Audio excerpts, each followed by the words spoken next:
కష్టపడి పండించిన పంటకి మీకు రావాల్సిన ఆ దిగుబడి ఆ డబ్బు మీ ఖాతాలో జమ అయ్యే విధంగా అక్కడ కూడా సంస్కరణ తీసుకొచ్చాం. గత సంవత్సరం 48 గంటల్లో వేస్తాం అనే మాట ఇచ్చాం. 12,800 కోట్ల రూపాయలు ధాన్యం కొనుగోలు చేశాం. ఖరీఫ్ లోను రబీలోను రెండు కలుపుకొని ఒక ఖరీఫ్ లోనే 8,800 కోట్ల రూపాయలు ధాన్యం కొనుగోలు చేశాం. ఈసారి మొట్టమొదటిసారి 24 గంటలు కూడా కాదు సుమా, మీరు ఉదయం 10 నుంచి 1 గంట లోపు మీరు ట్రక్ షీట్ జనరేట్ చేసుకుని మీరు రైస్ మిల్ దగ్గరకు పోయి మీ సరుకు అందిస్తే అదే రోజు 4 మీ ఖాతాలో మీ బ్యాంక్ డిపాజిట్లు అయ్యేటట్టు మేము ఏర్పాటు చేశాం. అద్భుతమైన కార్యక్రమం తీసుకొచ్చాం. ఇది ఒక నమ్మకంతో చెప్తున్నాను, మీకు మాట ఇస్తున్నాను సభాముఖంగా.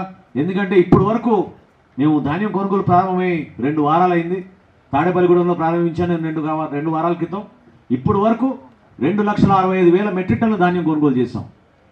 680 కోట్ల రూపాయలు రైతుల ఖాతాల్లోకి 4 గంటల లోపే రాష్ట్ర వ్యాప్తంగా మేము అందించాం. ఎక్కడ కూడా పొరపాటు లేకుండా. ఒక బ్యాంక్ హాలిడే ఉంటే ఆదివారం రోజో పండుగ రోజో మీకు అదే రోజు పడదు తప్ప మిగతా రోజులన్నీ కూడా ఎట్టి పరిస్థితుల్లో కూడా మీకు 4 నుంచి 6 గంటల లోపే మీ డబ్బులు మీ ఖాతాలో జమ అయ్యే విధంగా తీసుకొచ్చాం.